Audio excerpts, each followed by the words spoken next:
Maravilha, maravilha! Estou de volta aqui com mais um conteúdo, na verdade, mais um episódio. E eu trouxe uma pessoa magnífica aqui, conheci tem mais de 10 anos. É brincadeira, parece que tem mais de 10 anos, mas é apenas um ano, né? Uma pessoa acolhedora, uma pessoa que fantástica. Você vai ter um conhecimento gigantesco. Inclusive, tem alguns momentos da vida que eu fico olhando assim, meu Deus, esse cara tem conhecimento. Ele é pastor há muitos anos. Ele falou que já está na igreja há mais ou menos uns 41 anos. E eu vou chamar ele aqui, o nosso querido pastor Robério de Jesus. Lembra? Vamos agora, vou deixar ele se Olá, pessoal, boa tarde. É um prazer muito significativo poder estar aqui com o Adson Neves, aqui no Pode Ser Cast. A gente já até brincou com esse nome. Pode ser, pode não ser cast.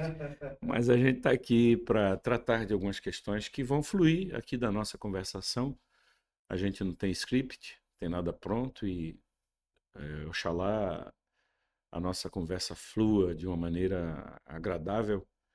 E vamos passar por alguns caminhos aí do conhecimento, enfim, tratar de coisas pertinentes à vida. E maravilha, vamos nessa. Pastor Roberto, tem uma pergunta que eu sempre faço a todas as pessoas que passam pelo podcast. Eu sempre pergunto, inclusive é uma pergunta que quando me fizeram a primeira vez, eu fiquei totalmente perdido sem saber responder. Quem é você? Puxa vida. Você respondeu o quê? Eu não respondi, Não eu respondeu? fiquei cri, cri, cri. A vontade que dava, eu falava, falar da minha profissão.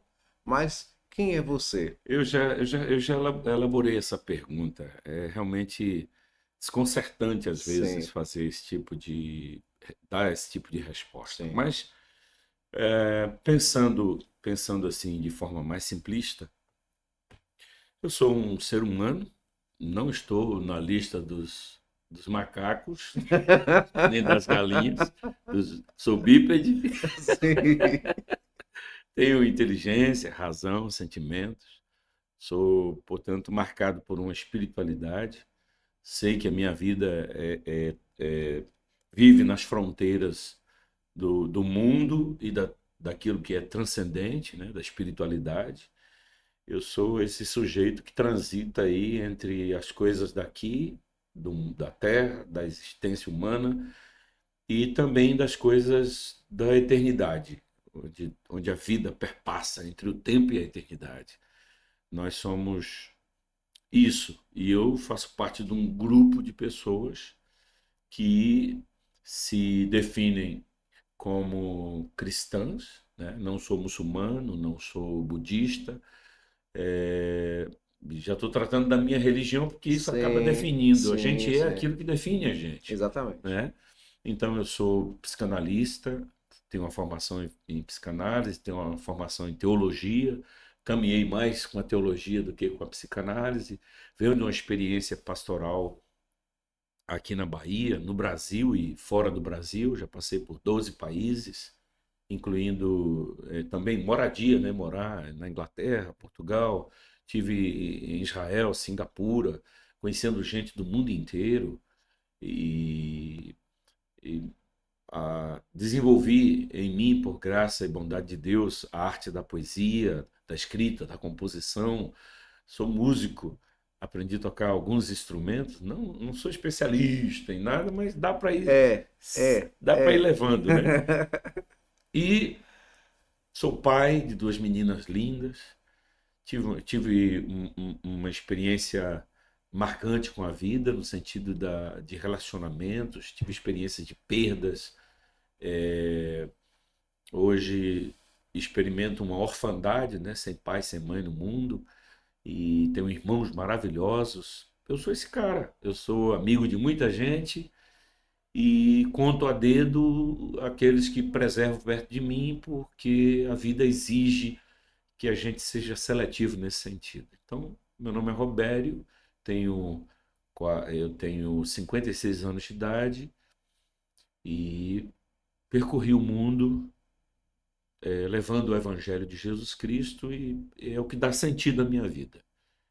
Eu me defino nesses termos que acabei de colocar. Maravilha. Passando por todos os países, não é isso? Incluindo o Brasil. Se você, Se o você Brasil é um país, é, mas a gente não conta o lugar da origem, né? não conta. Considera um missionário, pastor missionário? Eu tenho uma alma andeja, uma alma andarilha, uma alma Sim, que gosta de tocar o desconhecido.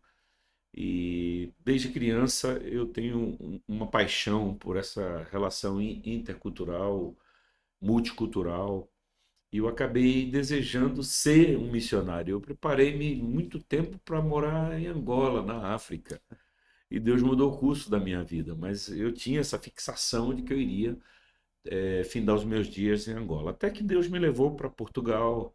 Eu tive várias idas a Portugal, convivência de períodos de moradia ali, só e um eu acabei me parênteses, apaixonando por Portugal. só um parênteses aqui, para não me perder. Por que Angola? Porque tinha essa questão Porque com eu Angola. venho de uma igreja cuja ênfase era missiológica e missionária, a Igreja Assembleia de Deus. Hum, E nós tínhamos os nossos primeiros missionários, naquele tempo, há 40 e tantos anos atrás, eles estavam vinculados à África, eram missões para a África.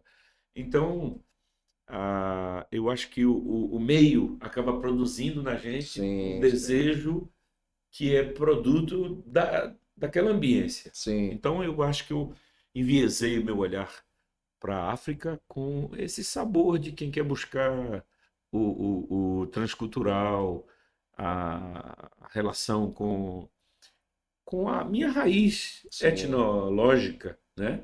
Então tinha todo esse sentido existencial de conhecer a musicalidade africana, conhecer o povo africano, a gente africana, conhecer as terras africanas, porque quando a gente fala de África, Angola é só um pedaço de uma sim, representação. sim. Existe uma O continente Pan-África, é né? gigantesco, né? E é de uma grandeza e de uma riqueza Sim. extraordinária. Então, em Singapura, eu tive a oportunidade de conviver com pastores de países de terceiro mundo, e eu fazia parte do grupo, né? E nós tivemos lá uma delegação da África, envolvendo Eritreia, envolvendo Etiópia, Sudão, Etíope, Libéria, né? Etiópia eu já falei, Libéria, nigerianos, congoleses. Então, eu tive contato no período de seminário com gente vindo da África. Então, esse contato acabou aprofundando mais o desejo de fazer algum trabalho significativo com eles, Sim. ou talvez de ser trabalhado através deles, da cultura deles, porque a gente tem a ideia de que a gente vai levar, né, alguma coisa, e nunca a ideia de que a gente está indo para aprender, para receber, Sim, para sim. moldar a gente. E eu tinha essa visão ambivalente, tanto de levar a minha culturalidade, a minha brasilidade, que é produto da Bahia, que é um berço da África praticamente é, dita aqui no Brasil, eu sempre desejei ter esse toque na cultura africana no sentido mais aprofundado. Então, é mais ou menos isso. Por que Angola? Porque eu tive um professor angolano que me cativou muito, Justino Légua Xaximbombo. Eita. Ele mora no Brasil, é uma sumidade, um cara entendido de história, de teologia, de Bíblia, um biblicista extraordinário. E ele acabou me influenciando muito nesse negócio, entendeu? Então eu passei um tempo me aplicando a esse conhecimento de Angola, lia jornais de Angola, vivia na época que não tinha internet, viu? Sim. Vivia coletando dados para saber. E aí meu coração se enviesou um pouco mais para uma cidade chamada Cabinda.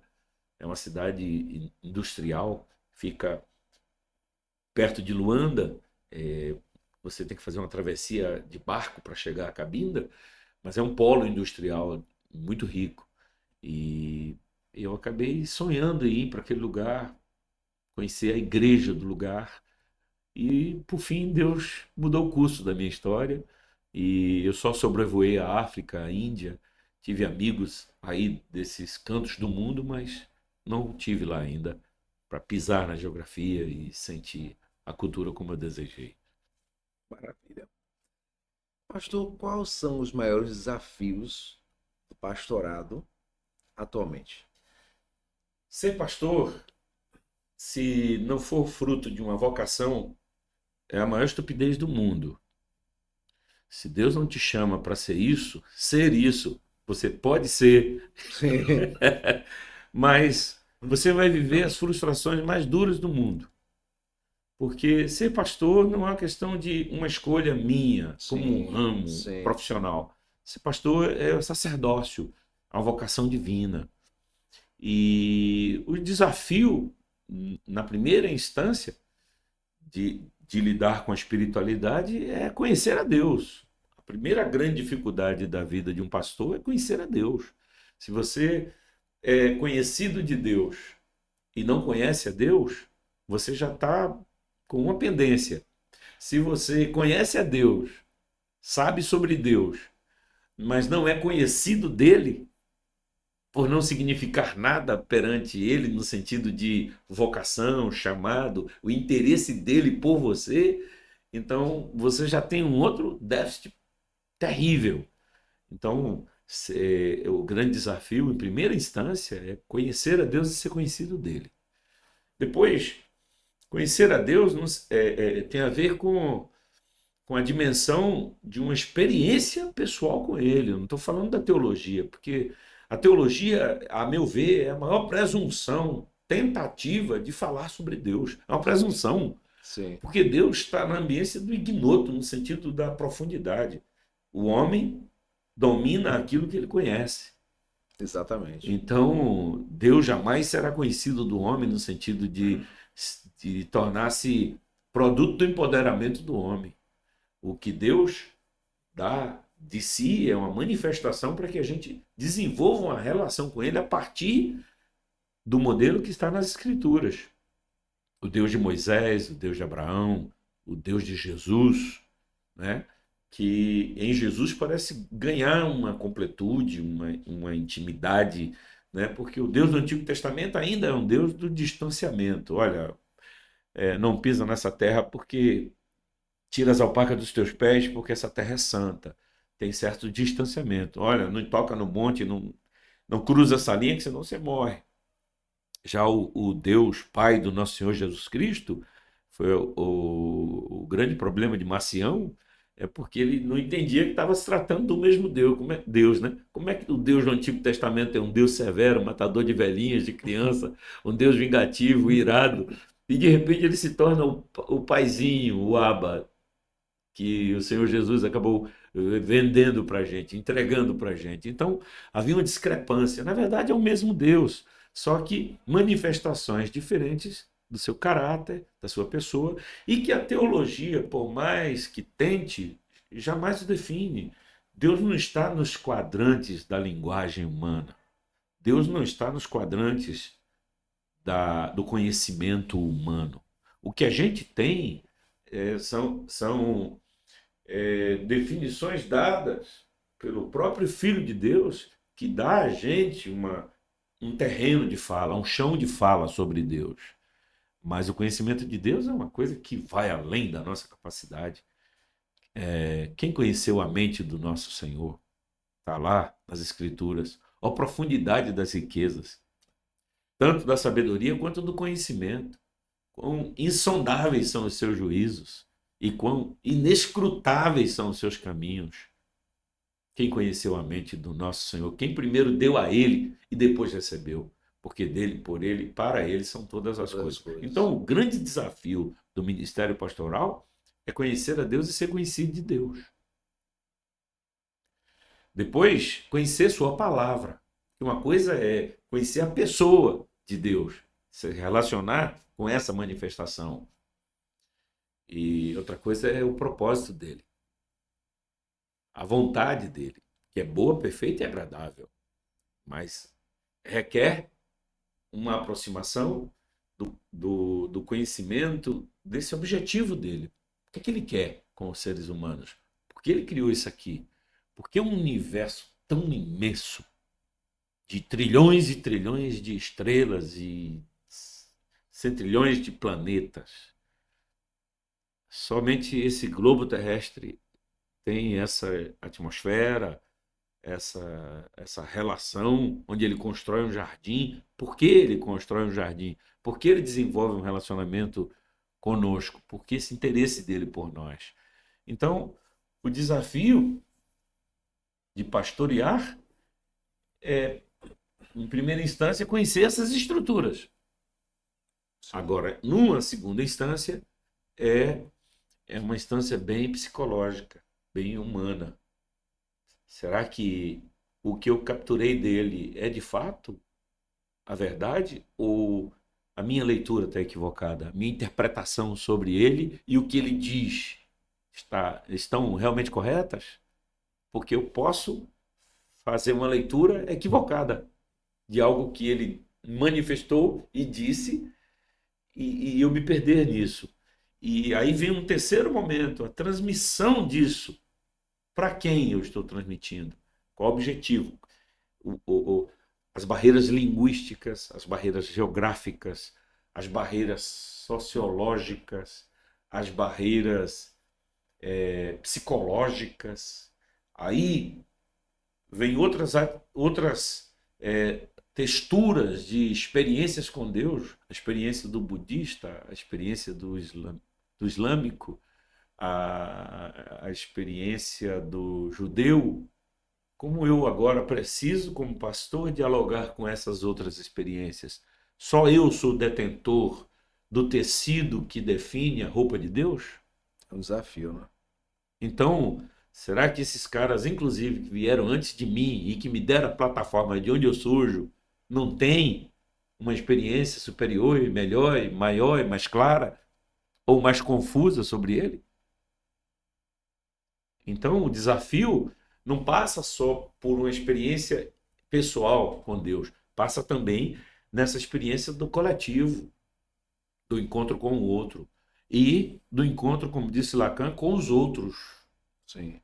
porque não há um só outro, sendo que Rudolf Otto disse que Deus é o totalmente outro, é o totalmente outro, distante de tudo, inserido em tudo, por dentro de tudo e por fora de tudo. Nele tudo que existe se move, vive, e sem ele nada do que existe existiria. E ele é o inexistente, porque Deus não entra na conta do que existe. Porque o que existe é temporal, é criado, tem um ponto de partida. Deus está fora dessa realidade. Então, Deus está na dimensão do eterno. E como o temporal pode definir o eterno? É como uma gota d'água tentando definir um oceano. A gente não é capaz. Então, a nossa fala sobre Deus, ela é mambembe, ela é tosca, ela é produto da nossa interpretação, que pode ser extremamente falha, particular, porque tem outras leituras sobre eles no mundo, sobre ele no mundo, porque Deus se dá a conhecer em todo canto, e o desafio de me comunicar com o outro. Só nessa plataforma eu já tenho o desafio pastoral da linguagem, dos relacionamentos, das estruturas de pensamentos e personalidades e temperamentos. Veja só a gama de coisas que a gente enfrenta. É verdade.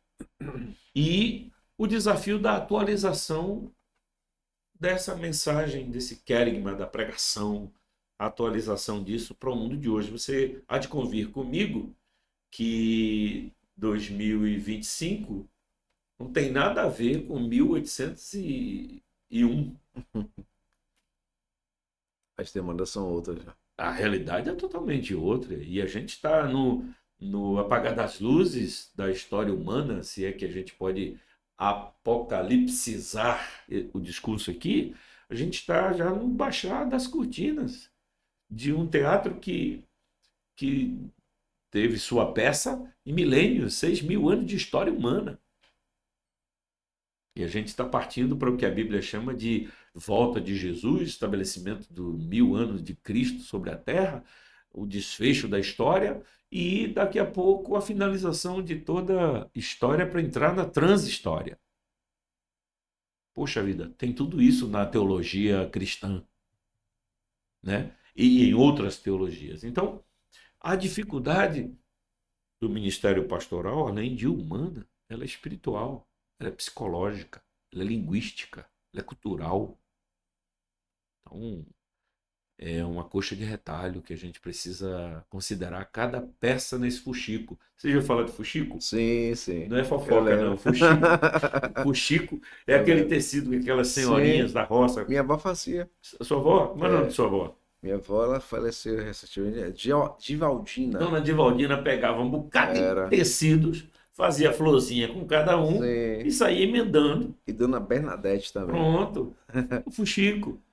Foi Chico. A vida humana é como um fuxico. Vou dizer outra vez, a vida humana é como um fuxico, uma peça de fuxico. Tem sua urdidura, tem suas cores, tem seus encontros e desencontros, tem sua beleza e ela deve ser vista na particularidade, mas precisa ser vista também à distância. Sim. É, faz sentido. Tem texturas diferentes, né? Porque eu lembro que minha avó fazia fazia umas peças bem bonitas, até botar no sofá, com retalhos. Uhum. Porque ela era costureira, então para aproveitar os retalhos, ela cortava tudo bonitinho, Isso, depois fazia as florezinhas, os isso, quadradinhos, conforme isso, seja. isso. E aí tinha tecidos diferentes, né? Aí Uhum. tinha um brim, aí tinha a sarja, Algodão. algodão, então tinha texturas diferentes. Faz muito sentido isso aí. Faz muito Exato, sentido mas com a vida. a religião e a vida humana e cada indivíduo e a sociedade não pode ser vista apenas à luz da individualidade. Não, você é uma peça, é um conjunto, né? Sim, Então, o desafio pastoral, diante disso que a gente está expondo aqui, é imenso, porque eu preciso ter um olhar da singularidade de cada pedaço desse fuxico, dessa peça, que é o rebanho, né? e eu preciso ter um olhar à distância. Sim, Nem sempre consigo fazer os distanciamentos e as aproximações corretas para fazer uma intervenção precisa. sim. Então, é impreciso o ministério pastoral. É, Fazendo uso de Fernando Pessoa, que diz que navegar é preciso. É preciso não no sentido de necessidade, é preciso no sentido de que ou viaja com a bússola ou se perde. Então, tem precisão no que você está fazendo. E não é o preciso de eu preciso de você, não. É o preciso no sentido de precisão. Ou eu sei o que eu estou fazendo, então vou me perder. sim, Então, ministério pastoral é uma navegação precisa, melhor dizendo, uma navegação imprecisa. Por que ela é imprecisa? Porque o ser humano é impreciso. O ser humano é uma fonte de espiritualidade cujo espírito transborda nele. O ser humano é um ser que transborda-se. Ou seja, ele foge das suas bordas o tempo sim. inteiro. E como é que eu lido com isso? Com esse sujeito que se transborda? Criando regras. A religião cria regras para fazer a manada seguir como gado um direcionamento. Porque não dá para tratar numa boiada todos os bois individualmente. Aí você aposta que todos os bois juntos, por serem da mesma espécie, vão se resolvendo aí na caminhada.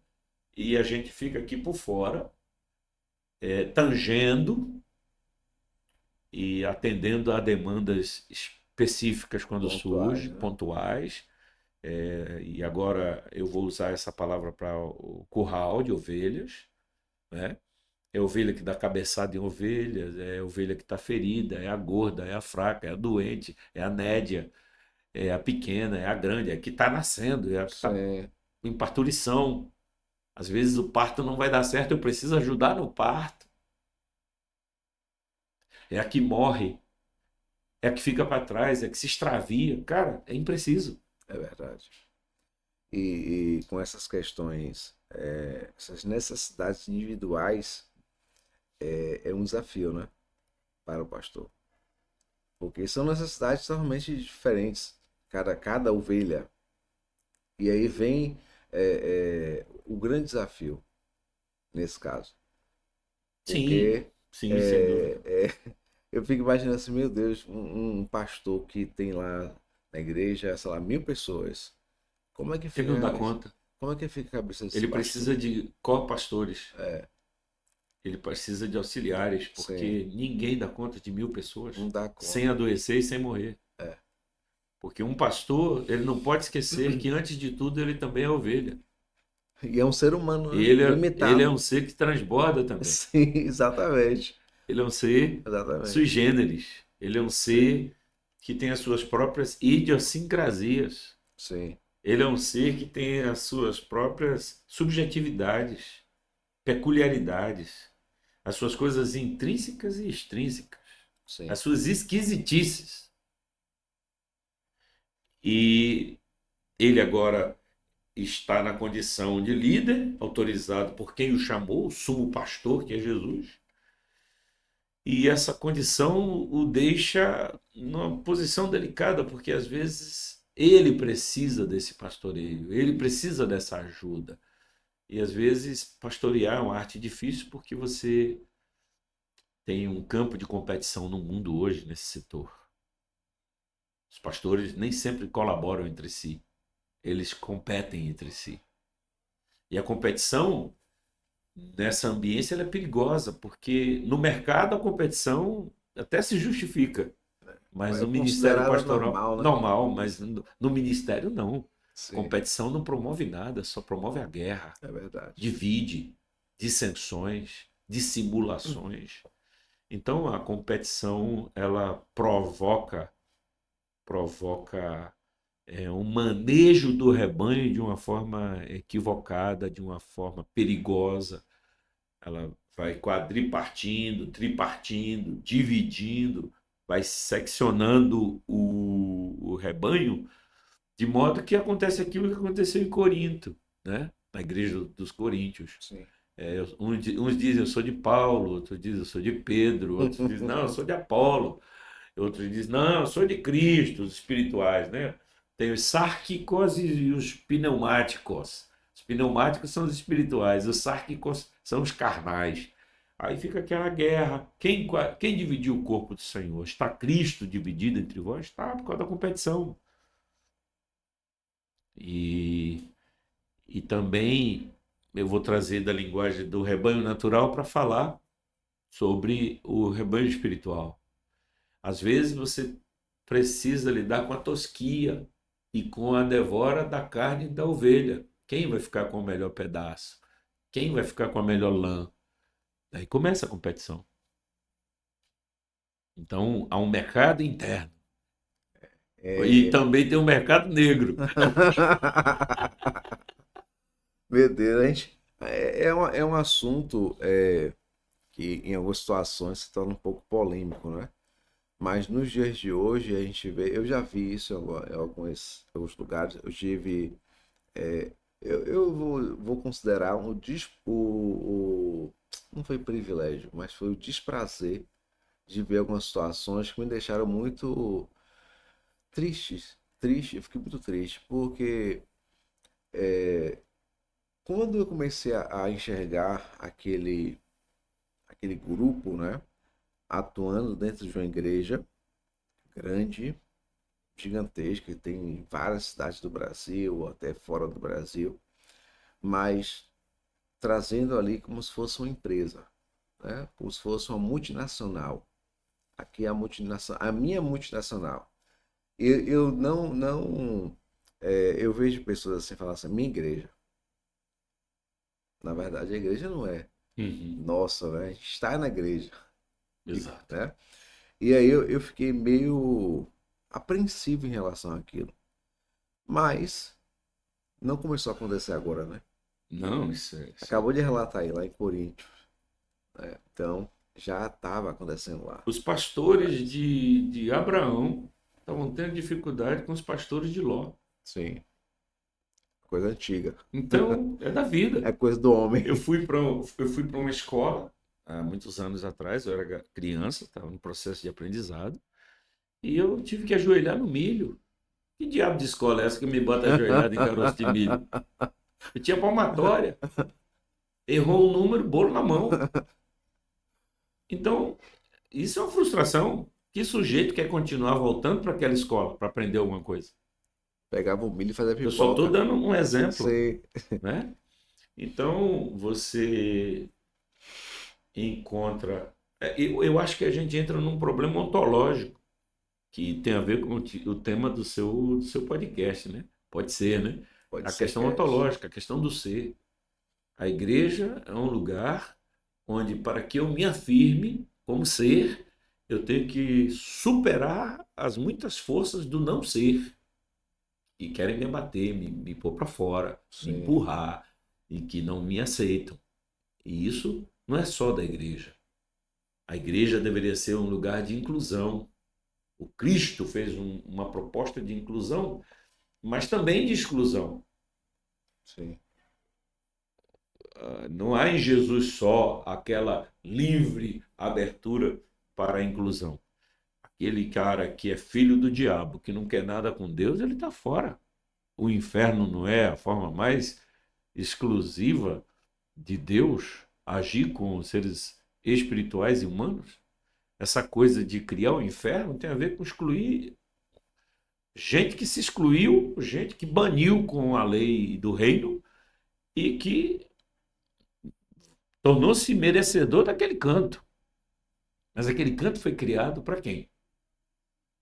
Para colocar gente que está na ambiência da exclusão. Sim. Não está, podia até estar incluído antes, mas que se excluiu por alguma razão. Ou por interesse, ou por querelas, ou por discórdia, ou por posicionamento de contravenção subreptício, alguma coisa assim. Causou um fora daqui. Você se torna um sujeito que vai ter uma espécie de negação sobre a afirmação do que você é. Então a igreja também está viciada nessa coisa do não ser. Eu tenho muitas forças ali dentro, operando silenciosamente às vezes, para banir o sujeito. Se você não é. Eu assisti um filme de Sidney Poitier, que significa, cujo título era Separados mas Iguais. Tinha a ver com a questão racial. Quando os negros norte-americanos iam para a escola, escola de brancos. Sim. Aí ele é um professor que chega numa escola de brancos e agora precisa ensinar, mas há um distanciamento. Eles são separados, mas por serem seres humanos são iguais. Mas a desigualdade está estabelecida naquela cultura. Às vezes, ser presbiteriano é não ser batista. Ser assembleano é não ser da Universal da IURD. Ser da IURD é não ser adventista. Nós estamos separados, Separados. mas pressupomos que em Cristo nós estamos unidos. Somos iguais em Cristo. Sim. Bom, é o que a gente acredita, né? Resta saber como é que Cristo está vendo tudo isso. Sim. É essa a Você questão. entende? Então, os desafios do ministério pastoral, eles passam por esses caminhos, por esses vieses que nós apresentamos aqui. Entendeu? Mas eu acho que a coxa de retalho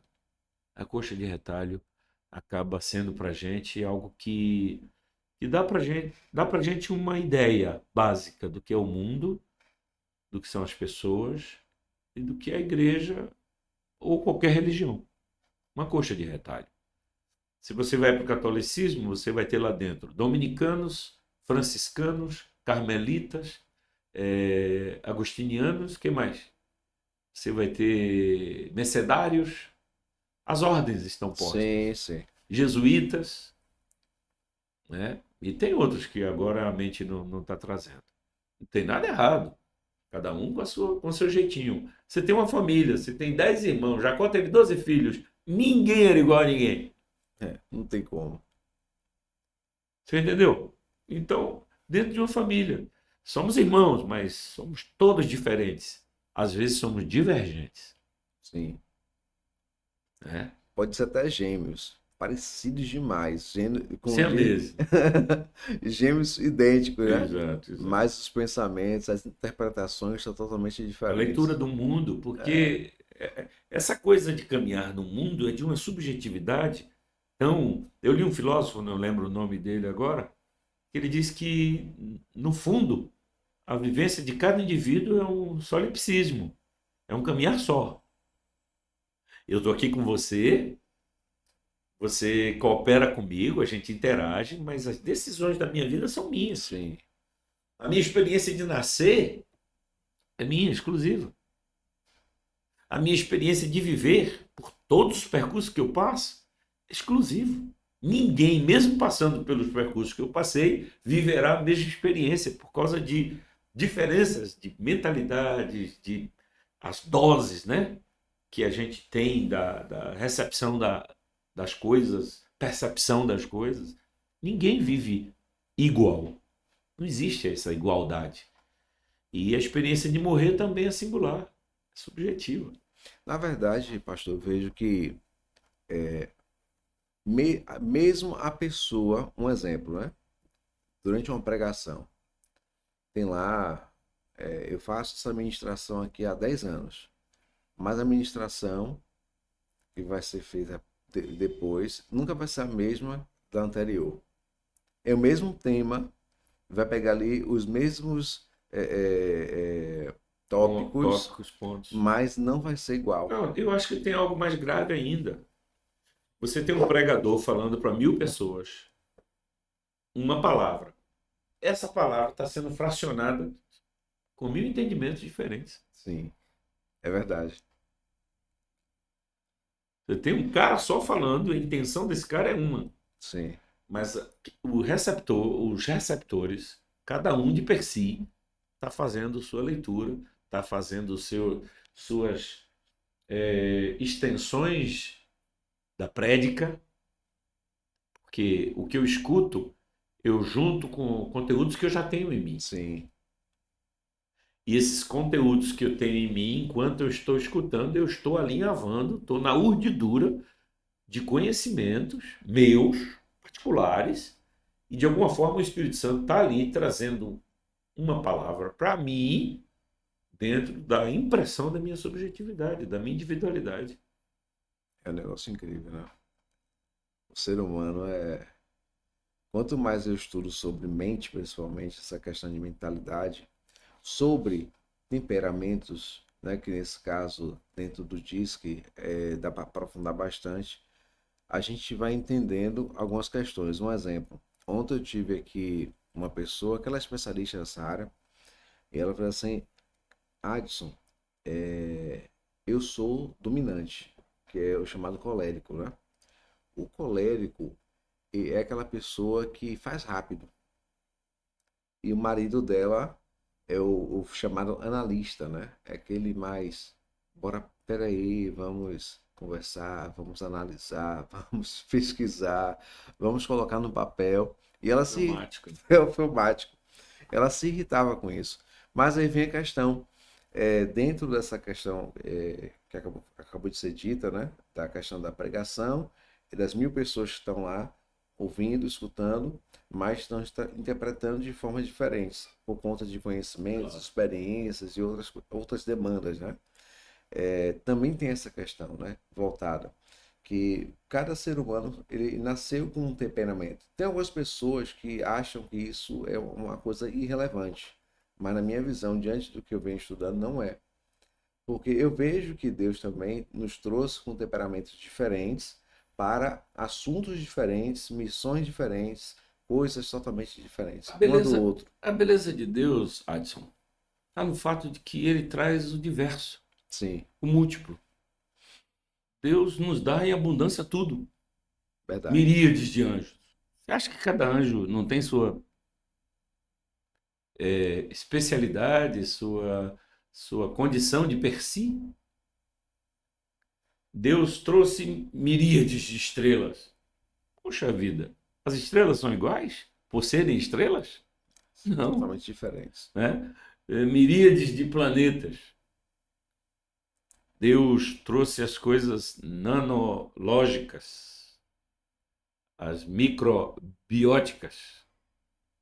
A gente está aqui, cara, enquanto a gente está aqui falando, tem um mundo microbiótico É verdade. nos afetando, tem energias passando, tem Sim, magnetismo em sim. andamento, linha de celular, não sei o que, atravessando tudo isso aqui, e os nossos olhos não veem, e nos afeta. Tudo isso nos afeta. Sabe o que eu lembrei, pastor? O terror que foi a pandemia. Uma coisa que a gente não via, mas temia. Né? As pessoas não estavam vendo com os olhos, mas temia. Pessoas que ficaram apavoradas e até hoje tem gente que está na pandemia. Porque acredita que, né, pode morrer, aquela coisa toda. Então criou um terror. Faz sentido o que está falando agora, né? Essa questão microbiótica, né? Uhum. São coisas que a gente não vê. Inclusive, eu vi um estudo recentemente dizendo que pessoas que moram perto de antenas de celular Uhum. pode ter vários tipos de problema. A pessoa ela não sabe, mas pode ter. Pode ter, não, tem. Tem. Inclusive, pessoas que usam o celular muito próximo do coração, claro, Uhum. pode ter problemas Claro, também claro. no coração. Mas deixa eu te dar um dado interessante. É, a quantidade, a quantidade de células que operam para você ver, a sua visão, você vê a cadeira, a luz, a quantidade de são 3 vezes superior à quantidade de estrelas no céu.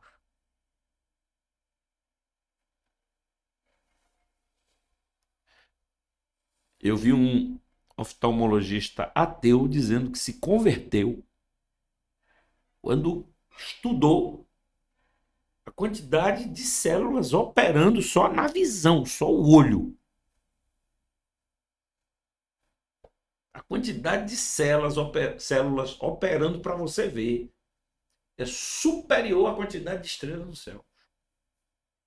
Nossa, incrível. Quem vai explicar isso? Então, Deus é o grande desafio na relação com a humanidade. E a humanidade ela é tão desprovida da, da verdadeira experiência com Deus, mas é tocada por essa experiência, porque amedronta lidar com Ele. Então eu preciso criar deuses substitutos que eu manipule, porque é preferível lidar com essa coisa que eu domino, controlo e manipulo, do que lidar com esse ser absurdamente inteligente e superior que tem a minha vida na palma da mão como uma formiguinha. Eu sou menor que um cisco. Então isso é extremamente assustador. E chamar essa coisa, me permita, entre aspas, de Deus, precisa ter muita coragem para aproximar-se dele e chamá-lo de pai. O oceano, nossa, que universo está ali dentro. A gente está em frente ao mar. Quem conhece aquele mundo? Salomão, tido como o homem mais sábio da experiência humana, da história humana, ele disse assim: Deus fez todas as coisas formosas a seu tempo, pois a eternidade no coração do homem, sem que esse possa descobrir o que Deus fez. Não vai descobrir, amigo? Nem no mar, nem no céu, e nem entre as linhas do horizonte. Há mais mistério entre o céu e a terra, disse o filósofo, do que a mente humana possa imaginar. Às vezes eu fico olhando o mar. A gente está aqui de frente pro mar, né? Aí eu falo, tem tanta água aqui, mas ela para ali, né? A beirinha ali. Tem um limite para ela. Tem um limite. Aí eu falo, rapaz, tem gente que fala assim, ah, eu não acredito em Deus, Deus não existe. Tem um limite ali. E assim, aquela linha do horizonte, quando eu trabalhava com fotografia, e às vezes eu estava fazendo ensaio na praia, eu usava a linha do horizonte para fazer o enquadramento. A melhor linha que tem para fazer o enquadramento, principalmente quando está na praia, alguma coisa assim, é a linha do horizonte. Não tinha outra linha. Então, inclusive, eu lembro que quando eu comecei a fotografar, às vezes eu pegava a linha do horizonte, ficava às vezes no pescoço do casal, e aí um fotógrafo falou assim: ah, toma cuidado com isso. Olha aí, parece que você está decepando a pessoa. Toma cuidado, Com a linha, né? toma cuidado com a linha do horizonte. Deixa a linha É, não deixa a linha do horizonte no em pescoço de ninguém. pescoço, articulações, não deixe. Você pode fazer um corte ali americano, né? Aí vem outras questões aí da fotografia. Mas aí eu falei, rapaz, realmente faz sentido. E quando fazia o enquadramento errado, aí vai ficar um pouquinho torto assim, dava até uma agoniazinha quando eu via a foto, aí ia lá no, e ajeitava, né? Aí a foto ficava alinhada. Até Uhum. isso, Deus ajuda Olha só. na hora da fotografia. E a gente se propôs a falar sobre autoconhecimento. Eu me Autoconhecimento. lembro de, não sei se foi Sócrates que disse, conhece-te a ti mesmo. Essa é a parte principal. Conhece-te a ti mesmo. Vamos começar a debulhar um pouco isso. Bora, vamos. Por que que eu decidi entrar nessa questão agora? Porque eu estou falando de abismos. Sim, Abismos para o céu, abismo no oceano, sete mares, né? Abismo entre o horizonte, mas para dentro de mim há abismos.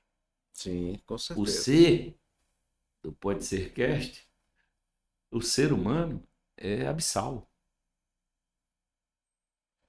O ser humano é abismo.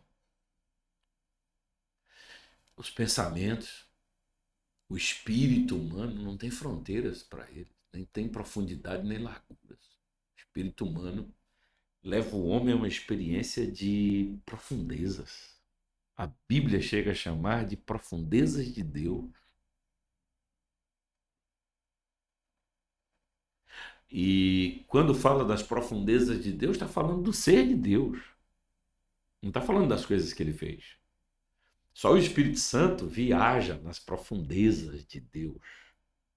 E ele é intérprete entre as profundezas de Deus e nas profundezas do ser feito por Deus. Sim, Porque Deus fez um ser semelhante, imagem e semelhança. Nós somos espirituais. Paulo chega a chamar de homem exterior e homem interior. O sobrenatural me habita. A eternidade me habita. Salomão disse que Deus pôs a eternidade no meu coração. Então, se eu sou temporal e a eternidade me habita, eu sou mais profundo do que eu posso imaginar. sim. Daí nasce a poesia, daí nasce a criação, daí nasce o imaginário, a imaginação, daí nasce a loucura. A loucura é um dos sintomas dessa profundidade. A genialidade. Eu tinha uma professora que ela dizia que não existia malucos. Ela dizia assim, Adson não, ela dizia para os alunos, o que existe é que cada um, ela dizia assim, cada um tem o seu mundo. Não existe O loucos. autismo é uma prova disso. Exatamente. Aí faz sentido, né? Porque uma pessoa que ela tem um nível muito grande de conhecimento é uma pessoa que é considerada doida, né? A gente tem uma porcentagem muito pequena de inteligência para o potencial que a gente tem. E a nossa inteligência está no subconsciente. E quando essa inteligência ela é aflorada, a pessoa realmente ela fica ali em um nível onde as pessoas consideram ela como loucas, malucas. Uhum. Naquele cara ali, não vou conversar com ele, não, que ele é meio doido. Ele ia falar de um bocado de A coisa. genialidade, Adson, é uma deficiência, é um Sim, traço de uma deficiência, é positiva. Imagine você o quanto de reflexão o ser humano precisou andar para fazer um avião chegar ao 14 bis, por exemplo, de Santo Dumont. Tentou 28 vezes fazer voar aquela coisa, sim. quase de papel aquele negócio. Cara, quando você assiste as guerras de Israel, agora contra o Irã, Com drone. você viu aquelas aeronaves se desviando dos mísseis, velocidades de, de, de alto nível, e aquelas aeronaves conseguindo se desviar e bombardeando seus alvos. Sim. Então, a inteligência humana vai além dessa compreensão que a gente tenta estabelecer como limites aqui, né? Se me botar na NASA, eu estou perdido porque eu estou falando de NASA porque para explicar um foguete subindo, aquela engenharia, aqueles mecanismos, aquilo não entra na minha cabeça. Mas eu sou capaz de escrever um poema e não sei explicar como é que aquilo aconteceu em mim. Sim. Eu sou capaz de trazer uma melodia do meu espírito, claro que juntadas às outras tantas melodias, as percepções melódicas que habitam em mim, todo ser humano é sua própria percepção melódica, é sua própria melodia, cada indivíduo, por isso que ninguém compõe parecido com ninguém. Não tem como. Então, é, talvez o cara lá da NASA que faz um foguete não é capaz de produzir uma coisa tão simples e tão profunda. Vai E, ficar e a viajando. inteligência está nos dois campos. Sim. Nos dois campos. Né? Eu li agora tem pouco tempo Don Quixote de La Mancha, de Cervantes. Que viagem, que texto, como é que o cara conseguiu produzir aquilo? O texto que tem peso de eternidade. Em qualquer tempo que o texto for lido, será sempre atual, terá sempre um valor. Que nem a Como é que o cara Bíblia, né? faz uma peça dessa, rapaz? Você entende Sim. o que eu estou querendo mostrar? Sim. Mas você pega Cervantes, bota ele diante de um celular, explica aqui como é que esse negócio funciona. Como é que Bill Gates, como é que Jobs lá, como é o nome? O Jobs, Jobs. que fez o Macintosh. É, Como é que esses caras pensaram essas coisas? sim. E tem Entende? outro agora, né? Que é o Elon Musk. É o cara Aham. que na verdade não é ele, né? Tem os caras lá por trás, ele é o cara, Que banca essa é o estrutura. cara que banca. Mas ele deve ter um conhecimento profundo Tem, também. tem, tem. Então, o autoconhecimento, ele permite que você tenha noção de atitudes, seus limites, comportamentos. Sim, Você é extremamente verificável no sentido de, de repetibilidade de ações. Você pode se conter, se controlar, você pode administrar melhor. reações, Sim. mas tem uma dimensão tão profunda no ser que é inadmissível a ideia de um controle. Porque o ser é vulcânico, é abissal e está em erupção. O id, que Freud chama em psicanálise, né, as dimensões idílicas, são frontais. Ninguém controla isso. O ser está em efervescência, em erupção, todos os dias. Essa questão aí realmente faz sentido para quando a pessoa ela passa a se conhecer, ela passa a ter mais empatia com as outras pessoas, ela vai tentar a todo custo se conter, deixar de falar alguma coisa, e ela vai entrar em erupção. Em alguns momentos externamente, né? Porque ela não aguenta mais, mas na maioria das vezes vai ser internamente. Aí ela vai adoecer. Aí pode adoecer psicologicamente, fisicamente, e as coisas vão acontecendo. Aí vem a questão, né? O autoconhecimento traz conhecimento, traz coisas que a pessoa às vezes ali começa a ter mais controle, mas ela pode sofrer com isso também. Porque ela precisa colocar para fora algumas questões. Um exemplo, uma pessoa que ela é muito para cima, junto com a outra pessoa que é mais quietinha, essa pessoa que é mais quietinha, ela vai fazer de tudo para poder, né, tentar ali, é, como é que eu posso dizer, resolver a situação de uma forma pacífica.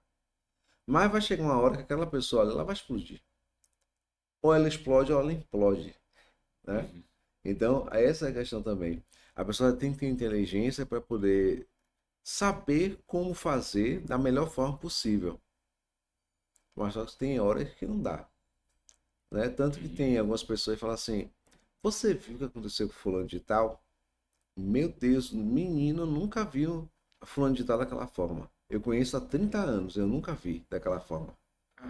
A grande crítica de Nietzsche, eu li umas obras de Nietzsche, a grande crítica do pensamento nietzschiano está no fato de que ele critica a civilização ocidental, porque desde a Grécia a gente vem racionalizando, dando ênfase a uma razão que controla, que domina, que determina, que entra no campo do verificável, do que transige. E ele diz assim: isso é uma estupidez. A maior mentira que a humanidade contou para si mesmo foi aquilo que vem da escola da Grécia, do Ocidente, da civilização, do processo civilizatório, racional. Nietzsche diz que isso é mentira, porque nós somos desejos, nós somos uma mente em guerra constante, tem uma inquietação, Conflito interno, né? tem. Eu não preciso, para estar em conflito, eu não preciso de outra pessoa. Rubem Alves chega a dizer que o homem tem uma divisão ôntica. Paul Tillich também fala disso. O que é uma divisão ôntica, ontológica? É uma divisão dentro do ser, o ser é dividido. Sim. Então, quando você faz um solilóquio, você conversa consigo mesmo, sozinho, não é isso? E ai de você se não conversar consigo mesmo. Isso é solilóquio, Sim. né? Essa coisa de pensar é dialogar consigo. Refletir é olhar para si e dialogar consigo. Sim. Porque o ser é dividido. Tem uma parte em mim que é da racionalidade, que é egóica, e tem uma parte em mim que é extremamente idílica. É uma, é uma fonte que eclode suas águas todos os dias e não tem esse negócio de vamos tapar, não, que broca em outro lugar. Vai brotar em outro lugar. É isso mesmo. Então, se você tentar controlar a, a direção do rio que essas águas, olha bem, a direção do rio que essas águas vão formar, não é a mesma coisa que controlar a fonte da nascente que faz o movimento dessas águas surgirem. Eu posso controlar a direção de para onde essas águas vão, mas eu não tenho controle do surgimento dessas águas. Assim eu sei. O racional me ficciona na ideia de que eu tenho domínio, de que eu tenho controle, mas daqui a pouco eclode coisas novas em mim. O desejo, ele é tão, isso é nietzschiano, o desejo é tão, tão profundo, tão fundante, que chega uma hora que a arte do desejo é desejar. E você deseja, você acha que controla determinado desejo, mas o desejar é uma coisa constante, uma coisa que é incontrolável. Você não tem domínio disso. Ninguém tem domínio disso. E o ser está numa batalha, num campo de batalha visceral. O ser na solidão. Por que a solidão enlouquece às vezes? Porque você está em guerra consigo mesmo, com os conhecimentos das coisas e do mundo, da natureza, e com tudo aquilo que você tem por verdade, o conhecido, mas tem o desconhecido que brota, está num processo de brotação todos os dias. Bastou acordar. E às vezes até dormindo, o seu inconsciente está dentro de um sistema de reorganização da sua própria estrutura para não enlouquecer você. Isso é a função do sonho e do sono. É um regulador dessa estrutura da mente para ela não enlouquecer. Porque a coisa é tão viva, é tão Deus. Vou dizer de novo, essa coisa é tão viva, é tão Deus, que está num processo de criação e recriação o tempo inteiro. E é tão eterno, entre aspas, que ainda que eu tente negar essa existência, ela existe independente do meu desejo, da minha vontade e da minha consciência e do meu controle. Ela é essa coisa que bole em mim, esse meximento que eu não tenho domínio. Então Freud vai dizer que a sociedade é recalcada porque, amigo, como é que você pega 7 bilhões de pessoas que têm esse problema, esse mal, e controla? Só tem uma forma de você manter isso mais ou menos calmo: recalque, ou através do entorpecimento. Ou você droga todo mundo de alguma forma, que o entorpecente é isso, é uma forma de ir acalmando as coisas, ou então você cria o recalque. Aí vem um contrato social. Porque o contrato social faz com que a gente não se destrua tão rapidamente. Tem regras. Você nasce na sociedade que tem regras. Não dá para você fazer o que quer.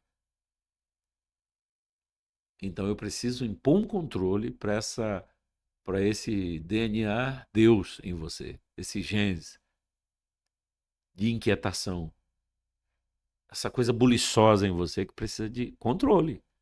Se não criar os quadrantes de um controle, de um pacto social, de um, de um contrato social, a gente se mutila, a gente se destrói.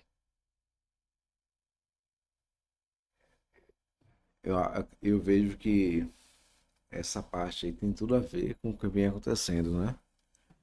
Principalmente essas últimas notícias do Rio de Janeiro. Não estavam deixando lá acontecer. Essa questão da criminalidade cresceu, cresceu absurdamente. Eu vi uma reportagem hoje dizendo que movimentaram cerca de 900 milhões de reais, quase 1 bilhão de reais, aonde as facções já estavam não, né? Estão em grandes empresas, já estão na política, já estão no judiciário, já estão em tanto lugar, porque não houve essa questão do controle. Mas aí foi algo como é que eu posso dizer? Foi intencional, né? Algo intencional. Alguém começou A sociedade está doente, a é tipo doente. um câncer. Exato. Você tem anticorpos tentando combater aquilo. Mas se você não equipar esses anticorpos com mais potencialidades, com mais possibilidades, as células de morte dominam o corpo e Domina. matam. Então, o que acontece na sociedade é relativamente o que acontece no corpo humano. É exatamente isso. E o que acontece no corpo humano é a mesma coisa que acontece na mente humana. E o que acontece na mente humana é a mesma coisa exatamente que está acontecendo no universo, lá em cima, nos lugares onde o nosso olhar, o nosso tato não alcança. Sim. Basta a observação que você vai ver que tem estrela engolindo estrela. Tá com fome. O universo é um organismo vivo. Vivo. Verdade. Inclusive, a gente aprende isso na terceiro ano, né? Quarta Eu não série lá. sei que ano foi que eu aprendi. Sei dizer que eu aprendi. É, eu lembro, mais ou menos Você assim. entende? Sim, Os predadores estão dentro da gente. a cadeia Freud, alimentar. Freud chama de princípio vital, que é Eros, e o princípio de Thanatos, que é morte. Sim, Está na mente, frontal. claramente. E isso vai crescendo dentro da gente, o princípio de morte e o princípio de prazer, que promove a neurose. A neurose é um fenômeno que se dá exatamente nessa ambiência do confronto entre o princípio de morte e o princípio vital. Você não domina isso.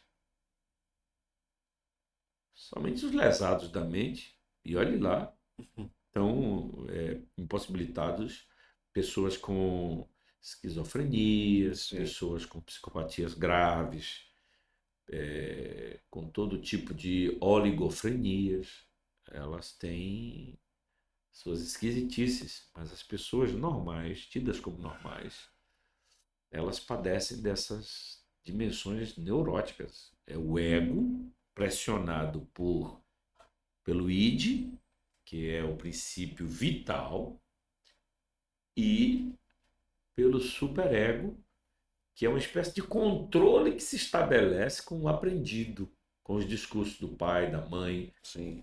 e que vira um terceiro problema dentro do ser humano.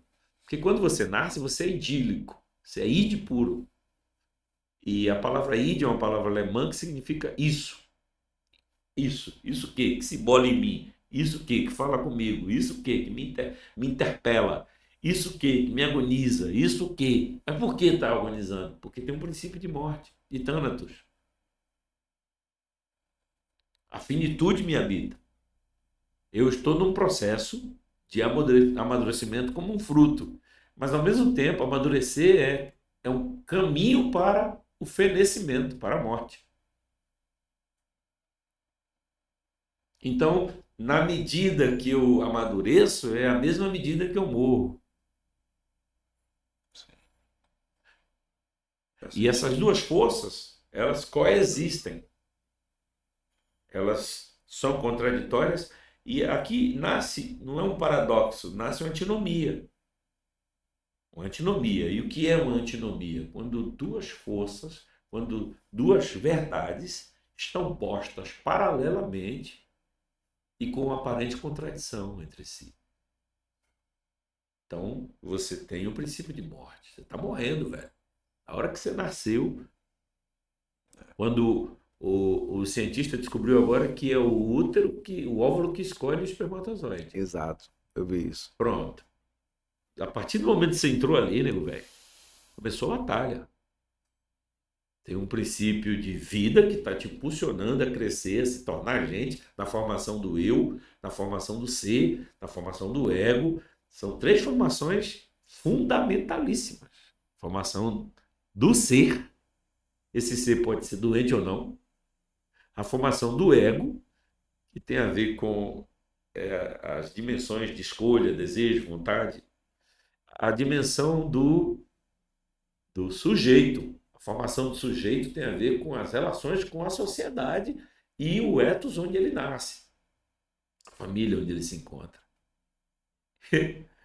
Então eu preciso ser formado como ser espiritual, almático e transcendente. Eu preciso ser formado com toda essa dimensão de química, de biologia, essas é aquilo que é transcendental em mim,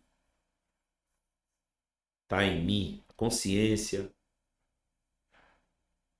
Se você fizer uma dissecação, você não encontra a consciência. O ego. Você vai encontrar o ego onde? Abre o ombro, faz a cirurgia, acha o ego onde? Não acho. Ele existe, ele está ali dentro. Existe. Então, o sujeito vai sendo formado. Tanto é que o sujeito é formado, tem um sujeito social, que é bem posterior, ele precisa entrar no estado de eudade primeiro, no estado de ego, de consciência de si, para depois se tornar um sujeito na ambiência, no meio onde ele vive. Sim. Né? Que é mais para a área emocional. É o estado de eudade, como eu acabei de afirmar. E são batalhas, cara. Sim. São batalhas. Existe essa antinomia quase que paradoxal dentro da gente, na medida em que... Acho que tem um texto de Eclesiastes que define bem isso, que diz que o amor é tão forte quanto a morte. É forte, né? Porque o amor e a morte andam juntos. Eu sou um ser para o amor, para a vida, para o eros, mas eu sou um ser para a morte. Eu tenho finitude. E você tem que ser, existir, acontecer nesses quadrantes, com essas leis intrínsecas, das quais você não pode evitar. Por isso, a gente precisa criar logo um contrato social, porque se o cara tiver um desejo assassínio, ele não vai poder estar matando todo mundo por aí. Sim. Aí vai ter que se criar a prisão, que é o inferno. O modelo da prisão é o mesmo do inferno. E aí eu li Foucault sobre vigiar e punir. A sociedade criou um sistema de vigiar e punir os indivíduos dentro desse contrato social, porque não dá para deixar o homem ser ele mesmo na sua plenitude.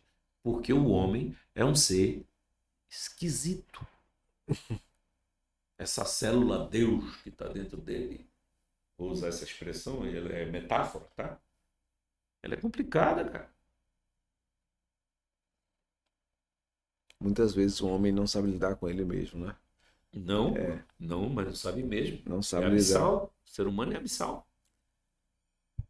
E aí ele cai na própria armadilha. E, na verdade, o ser humano, eu vejo que ele cria suas próprias armadilhas. E eu diria que o ser, por ter partícula divina, por ter essa gênese em Deus, Deus é a armadilha. O ser humano não cria armadilha, ele já nasce na armadilha. Porque Deus é aquele ser eterno que submete ao tempo, ao temporal. Sim. Deus é aquele ignoto, absoluto, que se torna manifesto. Pedaços dele é possível ser visto.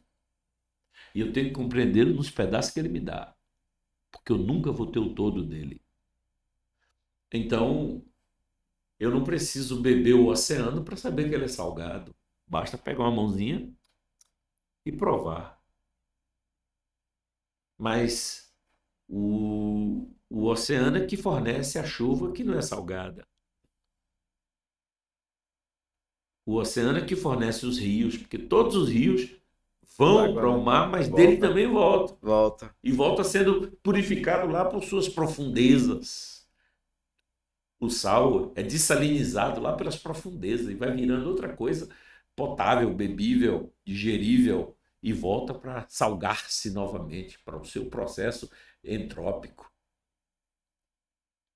Essa entropia do oceano que se refaz com as águas dos rios, que se encontram, dialogam e um acolhe o outro sem matar o outro. Porque os rios é um mar dado na forma graciosa. O rio é o oceano vindo por outro perfil, igual Deus, é esse abismo. É como o vento. Esses dias E estava eu vendo. acho que minha fala está perfilando a sua pergunta, qual é o desafio do Sim, pastoreio, né? sim. E eu estou ainda tentando dialogar sobre que essa figura do Deus, no qual estamos inseridos, sem o qual não vivemos. A ventania. O vento daqui a pouco cria um tornado, sai rasgando tudo, quebra, arrasta boi, arrasta carro, derruba a casa, mas daqui a pouco ele é uma brisa suave, cara. Esses dias mesmo aqui em Salvador, né? Semana passada, tava ventando absurdamente. E aí eu lembro que eu tava conversando com minha esposa, eu falei, rapaz, como é que é produzido esse vento? Não tem. Deus Né? criou essa É um estrutura. negócio assim, aí tá fazendo aquele sol maravilhoso, daqui a pouco vem aquela nuvem cinza, aí começa a chover E vem o versículo que diz: o vento sopra onde quer, onde quer. ouve-se a sua voz. Exatamente. Ninguém sabe de onde vem e nem Nem para para onde onde vai. vai. Assim é todo aquele que é guiado pelo Espírito. Você... Olha, Foi o seu caso, né?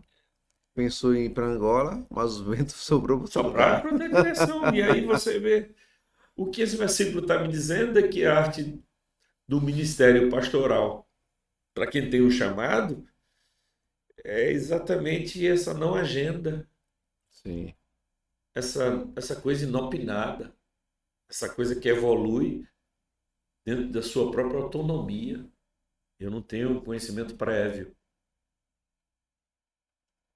E na verdade já está pronto para ele, né? A gente está aqui para simplesmente cumprir a vontade dele, a boa e perfeita vontade dele, que é o vento que vai soprar. A nona sinfonia de Beethoven, como é que nasce? Ah, o cara pegou matematicamente, ficou estudando. Que nada, rapaz. É uma brotação do espírito. O cara só se deixa levar, daqui a pouco está pronto. É claro que vai ter uma intervenção aqui e ali, uma Sim, mudança sim.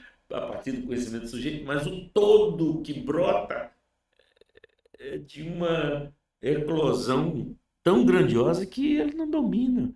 Ele só se deixa levar. Só deixa levar. A inspiração é isso. E o ser, como é que você fala de autoconhecimento como se você controlasse isso? É mentira. Claro que é verdade. Que você pode controlar uma coisa ou outra. Mas Sim, o ser é abismo. sim. Você quer se perder? Tá mais fácil você se perder mergulhando no interior do coração do homem do que indo para o espaço ou para o fundo do oceano. Eu não estou falando de tal qual, não. Eu estou falando que aqui é mais profundo.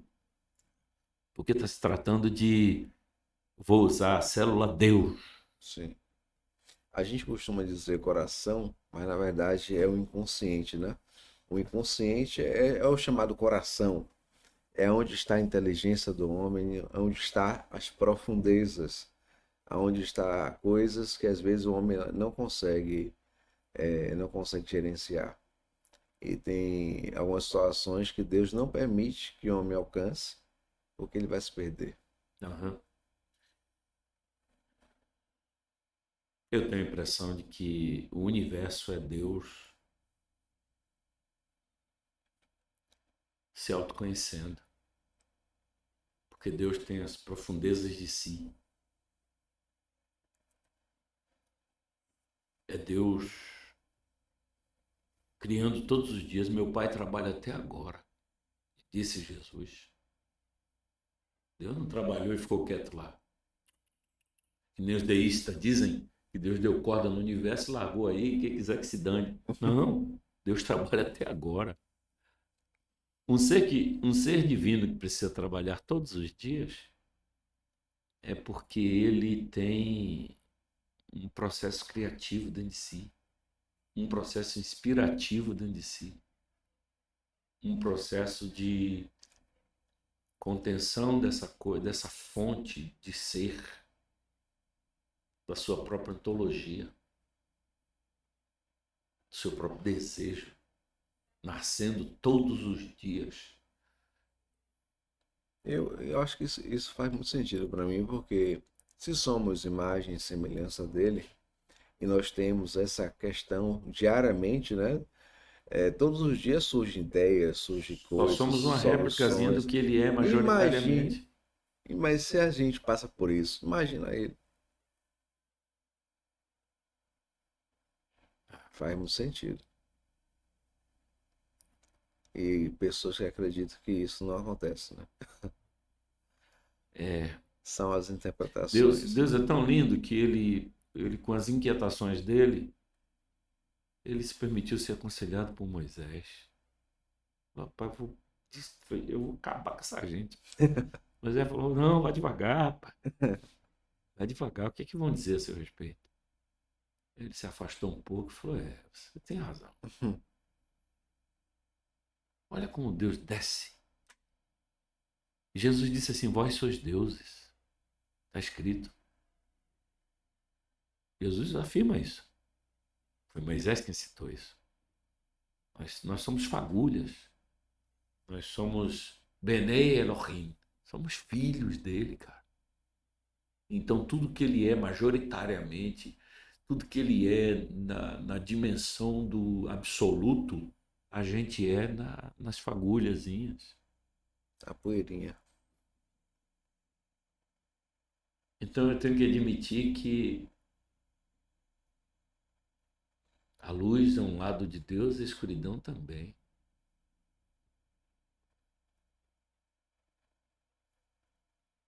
Moisés disse que Deus habita na escuridão.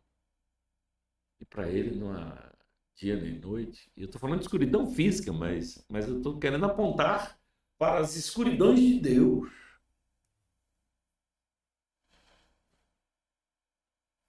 As suas próprias inquietações. O que leva um Deus sossegado e feliz consigo mesmo a criar? Criação é sempre um ato de desdobramento de si. A criação é sempre um ato de uma cura de si, na imaginação. Que a imaginação é aquilo que eclode de mim e eu me realizo. E viu Deus que era bom. Resolvi isso aqui. Tovu vavohu, no hebraico. Vixe, que legal. O artista é feliz com sua obra. Mas daqui a pouquinho ele precisa pintar outra tela, outra coisa. Assim é Deus. O Criador. Maravilha. De modo que se você quiser conhecer-se, é necessário começar a pensar um pouco sobre o que se diz sobre Deus. Porque o que se diz sobre Deus é o que ele já tem revelado de si mesmo, para nós. Sabe qual é a diferença de nós e os macacos? Os macacos não pensam. E se pensam, é de forma muito diminuta. Os macacos continuam fazendo macaquices. Não tem a parte emocional, né? Pode até ter uns lampejos disso, porque quando o macaco se ira, sai quebrando. Tem a dimensão da sexualidade ali. Tem. Mas não é a estrutura é menor que a nossa. E nós temos menor que os anjos. Dá para você entender? Dizem que não sei se isso é real, mas que os mamíferos que se assemelham mais em relação à questão da mente, mais próximo do ser humano é os golfinhos. É possível. Diz que é mais próximo do que o macaco. A inteligência, né? É. Eu estava em Singapura, fui assistir num lugar chamado Sentosa, uma apresentação de golfinhos. Foi muito bacana. A mulher botava um peixinho assim, ele pulava, obedecia os comandos todos. Mas a orca também é muito inteligente, entendeu? Os golfinhos e a orca. A orca é mais inteligente. Sim. Mas o que eu quero mostrar com isso? Que tudo que a gente aprende com a natureza. Verdade. E eu vi um teólogo dizendo que se a natureza tem razão, tem uma razão, essa razão é nossa. Se a natureza tem um cérebro, é o nosso, porque nós somos parte dela. E eu aprendo muito com as árvores. Várias espécies, vários formatos. Agora, você tem que entender que o ser humano é o único ser que se reflete. Sim. A parte de Deus, Deus à parte, ser humano é o único ser que se reflete. Você não vai encontrar um passarinho indo nesse salão de beleza porque está se achando feio. O ser humano é o único ser que, como Deus, se pensa. Pensa a si mesmo. Então, o maior desafio de um pastor, e eu acho que a gente já está na beira da temporalidade, eu preciso ver como é que está o nosso tempo. Uhum. Finalizando já. Eu acho que o maior desafio de um pastor é compreender Deus à luz de Cristo Jesus, do seu discurso, da sua prática, e tentar revitalizar esse modelo de Cristo, aplicar, viver, porque Cristo conseguiu ser Ele mesmo a forma mais plena da humanidade sem pecado. De modo que Cristo é o padrão. Paulo diz que até que Cristo seja formado em vós. Cristo ser formado em mim significa me humanizar, me arrancar da animalidade em um nível tão absurdo que eu possa me tornar o homem que Deus planejou. E só Cristo conseguiu ser. Então o projeto de Deus é me tornar humano, me desanimalizar, me humanizar, ao ponto de eu ser pleno nisso. O varão perfeito, o homem perfeito que é Cristo Jesus. O projeto da salvação é de salvar o homem do bicho que ele se tornou, do verme que ele se tornou. Quando é que eu agrado a Deus? Quando eu faço as coisas que Deus projetou para o homem Adão. E esse Adão perde essa humanidade quando se prostitui com a bestialidade do demoníaco. Ele sai da ambiência do simbólico, e aqui eu estou falando de. Eu estou citando Leonardo Boff agora. Ele sai da ambiência do simbólico e entra na ambiência do diabólico. Simbaleio é uma palavra grega que significa lançar um feixe de lenhas de modo que esse feixe caia juntos, tudo organizadinho. Diabalém é lançar esse mesmo feixe de modo que caia tudo desorganizado, caoticamente. Então, o homem sai do simbólico para o diabólico. E a proposta do modelo Cristo é que eu volte a partir dele e somente com ele para a dimensão do simbólico. O homem perfeito, o homem de novo na sua casa. Deus não quer me tornar um Deus poderoso como ele. Não, ele se basta. Mas ele quer que eu seja um homem, segundo ele projetou.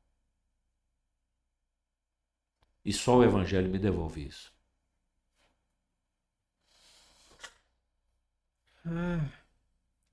A gente aprende bastante, né?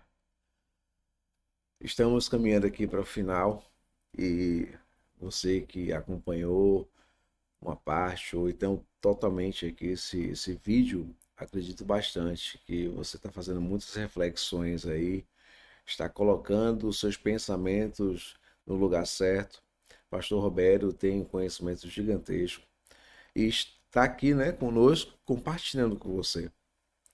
Aí a pergunta que fica: o que é que você entendeu com tudo isso que foi dito aqui?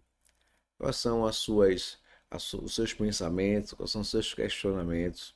Se você tiver aí seus questionamentos, talvez é uma pergunta, deixa aqui nos comentários, porque se eu não souber responder, e basicamente assim, muita coisa que ele falou aqui eu não vou conseguir responder, mas eu vou falar com ele para poder responder para você. Não fique sem perguntar, não fique sem a resposta. Na verdade, a resposta está em Deus, mas o pastor Roberto, ele pode sim ajudar você. Vou passar para o pastor Roberto agora, para ele deixar as considerações finais dele e deixar também uma palavra de incentivo para você, uma palavra, como diz o pastor Rogério, né? Uma palavra. Ah, eu quero agradecer a Deus pelo privilégio, primeiro de ter conhecido você, Adson, essa figura tão bela, tão maravilhosa, uma pessoa extraordinária. É prazeroso estar perto de você, uma pessoa calma. Não sei se agitado em outros espaços, mas pelo menos quando está perto de mim é essa coisa que eu não consigo ser. Então a gente admira o jardim, o quintal do outro é sempre mais bonito, a grama do outro, do vizinho. Ah, e eu tenho um respeito muito profundo, uma admiração. Desejo muito que o Pode Ser Cast se torne conhecido, cresça e alcance muitas vidas. Né? Eu quero voltar aqui, já me coloco à sua disposição. Não trouxe o violão, na próxima a gente vai mexer com música, bater um papo legal. Eu tenho uns amigos que você poderia trazer, os amigos de Robério. Eu tenho o Gene, que é um músico maravilhoso, e iria enriquecer muito eh, esse seu trabalho. Leonardo, Ismael, tem uns carinhas aí bom, viu? Tem Misael, que é da área do direito, toca bateria lá na igreja. Cara, um cara brilhante, prega.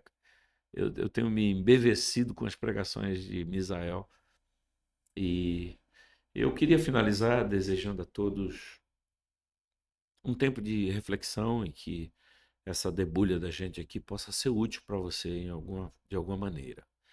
A palavra, um dos nomes de Deus é Jeová Raá, Yahvé Raá. A palavra Raá no hebraico significa ver, supervisionar, admirar, ver de cima, ver por dentro, ver através, ver ao lado, ver junto, ver a partir, é ver, ver de todos os lados. E a palavra Raá é pastor. O Senhor é meu pastor, Jeová Raá. O Senhor é aquele que me vê, é aquele que vê, é aquele que se vê. Diferente de nós temos um olho que vê, mas não se vê. A gente precisa do espelho. Não. Deus é Ele próprio, seu próprio espelho, e Ele se revela e reflete a si em toda a criação. Então Deus se vê em nós. Ele não só vê a nós. Quando Deus olha para você, Ele vê a si. Partindo do pressuposto de que o olho que a tudo vê, não se vê. E eu não estou fazendo nenhuma menção do olho que tudo vê, da maçonaria, de coisas desse porte, não. Eu estou trabalhando filosoficamente a coisa, tá? E pastorear é isso. Supervisionar. Superver.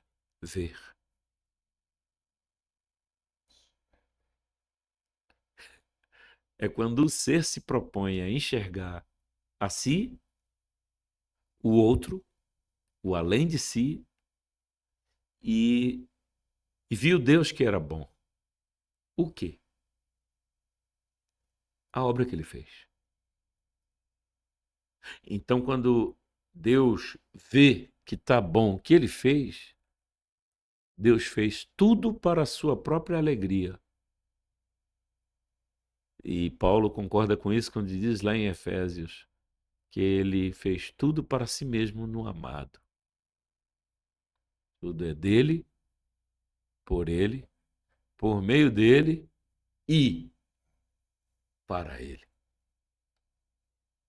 Então não tem um Deus infeliz, descontente com nada.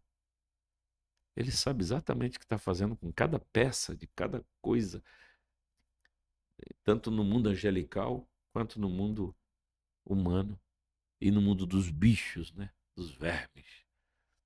E Cristo Jesus já fez a reconciliação de tudo isso. Não vai fazer. Já fez. A cruz de Cristo é pontífice. Ele restaurou o que está nos céus, na terra, embaixo da terra. Reconciliou consigo mesmo o mundo. E a palavra mundo aqui está grávida de uma pluralidade absurda e absoluta.